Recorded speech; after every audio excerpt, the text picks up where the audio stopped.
राष्ट्रीय स्वास्थ्य तदारख वृत्ति आईन 2021 को अक्टोबर मास 12 तारिख सुधा कार्यकारी करने सर्वोच्च न्यायालय केन्द्र तथा समस्त राज्य सरकार को निर्देश देइछन्ति। प्रधान विचारपति डीवाई चंद्रचूड़ अध्यक्षतार गठित 3 जणिया खण्डपीठ आदेशनामा अनुଯାयी आसंता 2 सप्ताह मध्य केन्द्र स्वास्थ्य सचिव आभासी जरिया समस्त राज्यर स्वास्थ्य सचिवों सह आईन कार्यकारिता संपर्क में आलोचना कर पदक्षेप ग्रहण करेंगे। केन्द्र स्वास्थ्य सचिव राज्य सरकार द्वारा प्रदत्त सूचनागुड़िक टेबुल फर्माट्रे न्यायालय सम्मुख में उपस्थापित करेंगे। सूचनायोग्य 2023 मसीहा सेप्टेम्बर मास 22 तारिख में शुणाणी बेले ओडिशा समेत 14टी राज्य में काउंसिल गठन करा जाइथिले मध्य यह उचित ढंगरे कार्य करुनाही बोली सर्वोच्च न्यायालय जानिबाकु पाइथिले।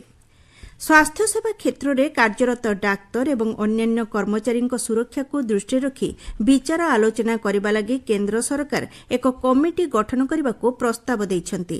डाक्तरी संघर दाबी एवं अन्यान्य प्रसंग को दृष्टि रखी केन्द्र सरकार एही निष्पत्ति नैथिबा जणापड़िछि। एथिपई केन्द्र सरकार राज्य सरकारଙ୍କ ठारू परामर्श आह्वान करिसेंति। स्वास्थ्यकर्मी को मौखिक किंबा शारीरिक हिंसा विरुद्ध 6 घंटा मध्य मामला रुजु करने को केन्द्र सरकार समस्त सरकारी डाक्तरखाना को निर्देश देइछन्ति। ए संपर्कित एक विज्ञप्ति गत शुक्रवार दिन जारी करा जाइछि। निर्दिष्ट समय सीमा मध्य मामला रुजु करबा दायित्व अनुष्ठान मुख्यंकर रहिबो बोली एही निर्देशनामारे स्पष्ट करा जाइछि।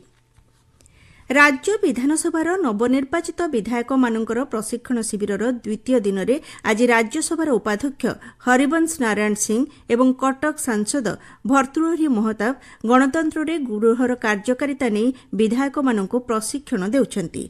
विधायक मानक विधानसभार कार्यकलाप सहित गृहर गुरुत्वपूर्ण आलोचना रे भाग नेबा संबंध में प्रशिक्षण दिया जाउछि। केन्द्र संसदीय व्यापार मंत्री किरण रिजिजू गतकाली ଏହି कार्यक्रम को उद्घाटन करी कहिथिले विधायक मानकर श्रृंखलित आचरण उच्चारण एवं उत्तम कार्यशैली गणतांत्रिक परंपरा को सुदृढ़ करिथाए। नवनिर्वाचित विधायक मानक प्रशिक्षण शिविर में मुख्यमंत्री मोहन चरण माझी ओडिशा को विकसित भारतवर्षर एक श्रेष्ठ राज्य भावे गढ़ी तोलिबा पई विधायक मानक आह्वान देथिले। भारतीय जनता पार्टी आसंता पहिलारू नुआ सदस्यता अभियान आरंभ करिबो। एहा अधीनरे 10 कोटीरू अधिक लोकंकु दलरे सदस्य भावे ग्रहण कराजिबाकू लक्ष्य रखाଯାଇଛି बोली राष्ट्रीय मुखपात्र संबित पात्र कहिसेंति। नुआदिल्लीठारे दलर राष्ट्रीय कार्यकर्ता बैठकरे एही निष्पत्ति निया जाइछि। से कहिसेंति विधानसभा निर्वाचन घोषणा होइथिबा राज्यगुड़िकरे एही अभियान निर्वाचन परे आरंभ कराजिबो। दलर भित्तिभूमि को सुदृढ़ करिबा एवं एहार आदर्श को अधिकरू अधिक लोकंक पाखरे पहुंचाइबा एही अभियानर मूल लक्ष्य बोली श्री पात्र कहिसेंति। सभापति जेपी नड्डाଙ୍କ अध्यक्षतारे अनुष्ठित ଏହି बैठकରେ केन्द्र स्वराष्ट्र मंत्री तथा बीजेपीर वरिष्ठ नेता अमित शाहଙ୍କ समेत दलर अन्यान्य शीर्ष नेतृमंडली जोग ଦେଇଥିଲେ। मुख्यमंत्री जनशुणाणी आसंता काली एवं चलित मास 26 तारिख दिन बंद रहिबो। सरकारी छुट्टी थिबारु एही दिन रे जन अभियोग शुणाणी बंद रहिबो बोली साधारण प्रशासन और साधारण अभियोग विभाग पक्षरु सूचना दिया जाइछि। राज्य आईन सेवा प्राधिकरण पक्षरु कटक स्थित जुडिशियल एकाडेमी परिसर रे एक सम्मेलन अनुष्ठित हो जाइछि। एथिरे जातीय आईन सेवा प्राधिकरणर कार्यनिर्वाही अध्यक्ष तथा सर्वोच्च न्यायालयर विचारपति जस्टिस संजीव खन्ना जोगदे अवहेलितଙ୍କ प्रति सहानुभूतिशील हेबाकू जिला आईन सेवा प्राधिकरण सचिव मानकू आह्वान दैछन्ति। ओडिशा आईन सेवा प्राधिकरणर पृष्ठपोषक तथा उच्च न्यायालयर मुख्य विचारपति चक्रधारी शरण सिंह कहिसन्ति आईन सेवा प्राधिकरण माध्यम समाजर अभावी एवं अवहेलित वर्गर लोकों पाखरे पहुंचवा दरकार। एही कार्यक्रम रे आईन सेवा प्राधिकरणर सचिव और अधिकारी समेत विचारपति माने जोग दैथिले। टीकाकरण माध्यम आसंता 2030 सुधा भारतरू पशु संपदर पाद एवं मुख रोग एफएमडी को मूलोत्पाटन करने लगी लक्ष्य रखा जाइछि।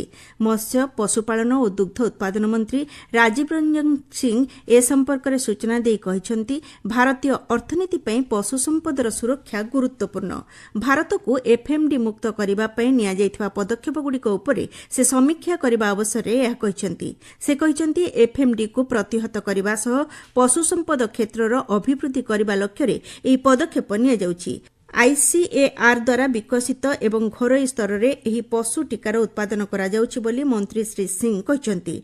टीकाकरण इतिमध्ये आरंभ होई सारिछि बोली से सूचना दैछन्ति। କଟକ ମୁଣ୍ଡଳୀସ୍ଥିତ ସିଆଇଏସ୍ଏଫ୍ ଖାରବେଳ ଆଞ୍ଚଳିକ ତାଲିମ କେନ୍ଦ୍ରର 46ତମ କନଷ୍ଟେବଲ ବ୍ୟାଚ୍ର ପାସିଂ ଆଉଟ୍ ପରେଡ୍ ଅନୁଷ୍ଠିତ ହୋଇଯାଇଛି। ଏହି ଉତ୍ସବରେ କୋଲକାତା ସିଆଇଏସ୍ଏଫ୍ର ମହାନିରୀକ୍ଷକ ଶିଖର ସହାଇ ମୁଖ୍ୟ ଅତିଥି ଭାବେ ଯୋଗଦେଇ ପ୍ରଶିକ୍ଷାର୍ଥୀମାନଙ୍କୁ ଦେଶର ସମ୍ବିଧାନ ପ୍ରତି କର୍ତ୍ତବ୍ୟନିଷ୍ଠ ହେବା ପାଇଁ କହିଥିଲେ।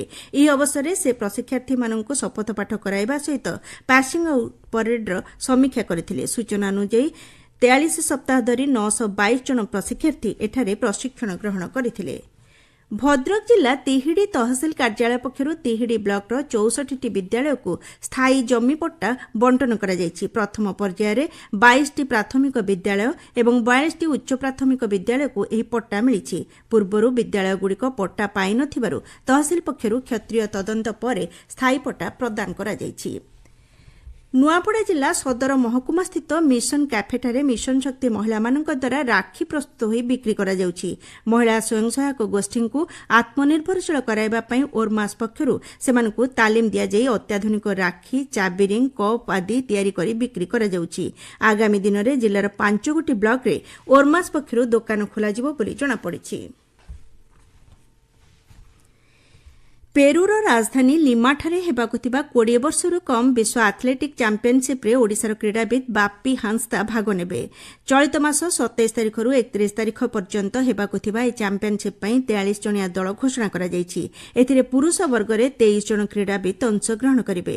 ଏହି ଚାମ୍ପିୟନ୍ସିପ୍ରେ 134ଟି ଟିମ୍ରୁ 1700ରୁ ଊର୍ଦ୍ଧ୍ୱ ଆଥ୍ଲେଟ୍ ଭାଗ ନେବେ ବୋଲି ଜଣାପଡ଼ିଛି।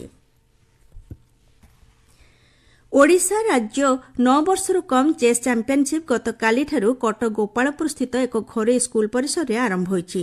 ଏଥିରେ ରାଜ୍ୟର ବିଭିନ୍ନ ଜିଲ୍ଲାରୁ ପ୍ରାୟ 105 ଜଣ ଖେଳାଳି ଅଂଶଗ୍ରହଣ କରିଛନ୍ତି।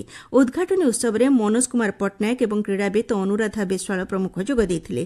ସୂଚନାଯୋଗ୍ୟ, ଏହି ଚାମ୍ପିୟନ୍ସିପ୍ରେ ଉଭୟ ବର୍ଗରେ ଶ୍ରେଷ୍ଠ ବିବେଚିତ ଖେଳାଳି ମହାରାଷ୍ଟ୍ରରେ ହେବାକୁ ଥିବା 9 ବର୍ଷରୁ କମ୍ ଜାତୀୟ ଚାମ୍ପିୟନ୍ସିପ୍ରେ ରାଜ୍ୟ ପକ୍ଷରୁ ପ୍ରତିନିଧିତ୍ୱ କରିବେ। କେନ୍ଦ୍ରାପଡ଼ା ଜିଲ୍ଲା ପଟ୍ଟାମୁଣ୍ଡାଇ ଥାନା ଅନ୍ତର୍ଗତ ଦୋସିଆ ପଞ୍ଚାୟତରେ ବଜ୍ରପାତରେ 2 ଜଣଙ୍କର ମୃତ୍ୟୁ ହୋଇଥିବା ଅଭିଯୋଗ ହୋଇଛି। ବାସୁଦେବପୁର ଗ୍ରାମର ଏହି 2 ଜଣ ବ୍ୟକ୍ତିଙ୍କୁ ପଟ୍ଟାମୁଣ୍ଡାଇ ମେଡିକାଲରେ ଭର୍ତ୍ତି କରାଯାଇଥିଲା। ଡାକ୍ତର ସେମାନଙ୍କୁ ମୃତ ଘୋଷଣା କରିଥିଲେ। ପାଣିପାଗ। ବଙ୍ଗୋପସାଗରରେ ସୃଷ୍ଟ ଲଘୁଚାପ ପ୍ରଭାବରେ ରାଜ୍ୟର ବିଭିନ୍ନ ସ୍ଥାନରେ ବର୍ଷା ଲାଗି ରହିଛି। ପଶ୍ଚିମ ଓ ଆଭ୍ୟନ୍ତରୀଣ ଓଡ଼ିଶା ଏବଂ ଉତ୍ତର ଓଡ଼ିଶାର ବିଭିନ୍ନ ଜିଲ୍ଲାର କେତେକ ସ୍ଥାନରେ ଗତକାଲି ଘଡ଼ଘଡ଼ି ସହ ପ୍ରବଳ ବର୍ଷା ହୋଇଯାଇଛି। ଭୁବନେଶ୍ୱର ଆଞ୍ଚଳିକ ପାଣିପାଗ ବିଜ୍ଞାନ କେନ୍ଦ୍ରର ସୂଚନା ଅନୁସାରେ ଆସନ୍ତା 3 ଦିନ ପର୍ଯ୍ୟନ୍ତ ବର୍ଷା ଲାଗି ରହିବ।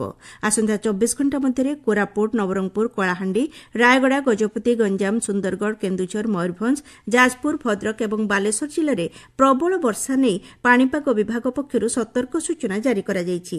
ଏହି ସମୟରେ ସମୁଦ୍ର ଅଶାନ୍ତ ରହୁଥିବାରୁ ମତ୍ସ୍ୟଜୀବୀମାନଙ୍କୁ ସମୁଦ୍ର ମଧ୍ୟକୁ ଯିବାକୁ ବାରଣ କରାଯାଇଛି।